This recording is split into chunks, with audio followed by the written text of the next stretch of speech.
এই গরমে রোজ রোজ তেল মশলাদার খাবার না খেয়ে একবার হলেও অন্তত এই রকম হালকা পাতলা মাছের রেসিপি খেতে পারেন। ভীষণই সুন্দর লাগে দুপুরে গরম ভাতের সঙ্গে। তো নমস্কার বন্ধুরা, মনীষা রান্নাঘরে সবাইকে স্বাগত। প্রতিদিনের মতো আবারও নিয়ে চলে এলাম দুর্দান্ত স্বাদের একটা রেসিপি। আর এটা হচ্ছে চাল কুমড়ো দিয়ে চারাপোনা মাছের টক। তো প্রথমে দেখুন বন্ধুরা, এখানে আমি 2 পিস চারাপোনা মাছ নিয়েছি। মাছগুলো কিন্তু ভীষণই টাটকা আর জ্যান্ত ছিল। তো মাছগুলোকে কেটে ধুয়ে পরিষ্কার করে নিয়েছি। এখান থেকে তিন চার পিসের মতো মাছ আমি তুলে রেখেছি। তো এখন আমার যতগুলো লাগবে আমি নিয়ে নিয়েছি। আর চাল কুমড়ো কেটে নিয়েছি, আর 3টে কাঁচা লঙ্কা নিয়েছি, আর নিয়েছি 3 পিস টক লেবু। তো দেখুন বন্ধুরা, এখন মাছগুলোর মধ্যে হলুদ আর লবণটা কিন্তু বেশ ভালো করেই আমি ম্যারিনেট করে নেব। তো দেখুন, প্রথমে আমি স্বাদ অনুসারে মাছের মধ্যে লবণ দিলাম, দিয়ে দিচ্ছি পরিমাণ মতো হলুদের গুঁড়ো। তো এখন লবণ হলুদ দিয়ে মাছটাকে বেশ ভালোভাবে ম্যারিনেট করে নিতে হবে। আর এই রেসিপিটি কিন্তু এই গরমের দুপুরে অসাধারণ লাগে গরম ভাতের সঙ্গে খেতে। সবসময় তেল মশলাদার খাবার না খেয়ে এই রকম হালকা পাতলা মাছের রেসিপি একবার হলেও ট্রাই করতে পারেন, ভীষণই ভালো লাগবে খেতে। তো বন্ধুরা, যেসব বন্ধুরা টক খেতে ভালোবাসেন অবশ্যই একবার হলেও এইভাবে এই রেসিপিটি তৈরি করে নিতে পারেন। তাহলে দেখুন, প্রথমে গ্যাসে কড়াই বসিয়ে দিয়েছি, আর কড়াইটা গরম করে নিয়েছি। আর এখন কড়াই গরম করে দিয়ে দিচ্ছি সর্ষের তেল। আমার রান্না মানেই সর্ষের তেল, আমি সবসময় সর্ষের তেলেই রান্না করি।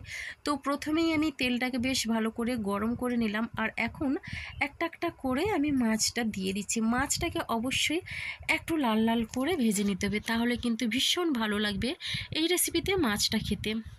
তো বন্ধুরা দেখুন, মোটামুটি আমি মাছগুলো দিয়ে দিলাম, আর এখন 2 পিঠ উল্টে পাল্টে বেশ লাল লাল করে ভেজে নেব। আর এখন দেখুন, 1 পিঠ কিন্তু ভাজা হয়ে গেছে, আর এখন আমি উল্টে নিচ্ছি।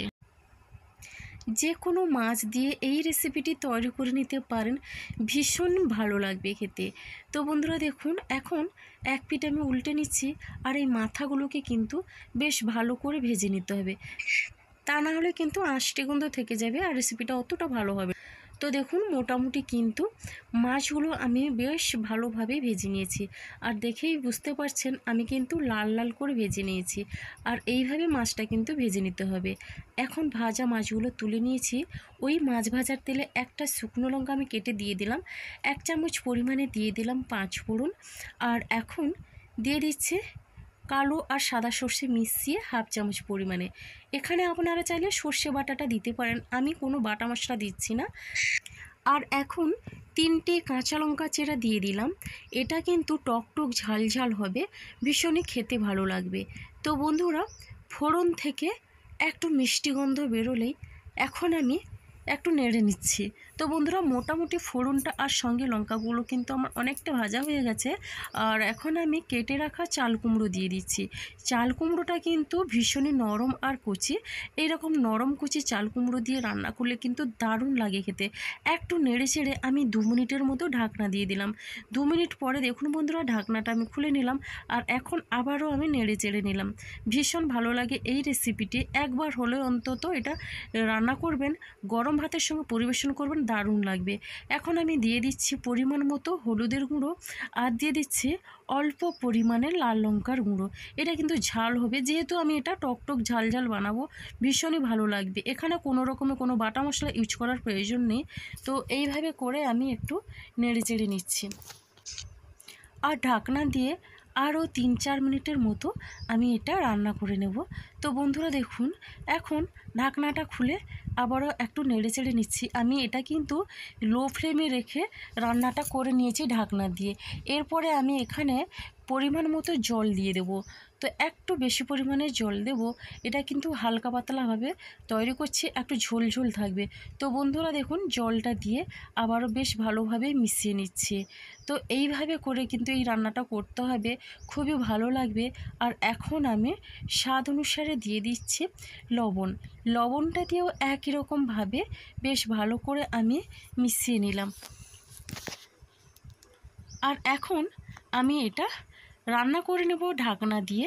তো ঢাকনা দিয়ে 5-7 মিনিটের মতো আমি রান্না করে নিচ্ছি। তো এদিকে আমি লেবু কেটে নিচ্ছি।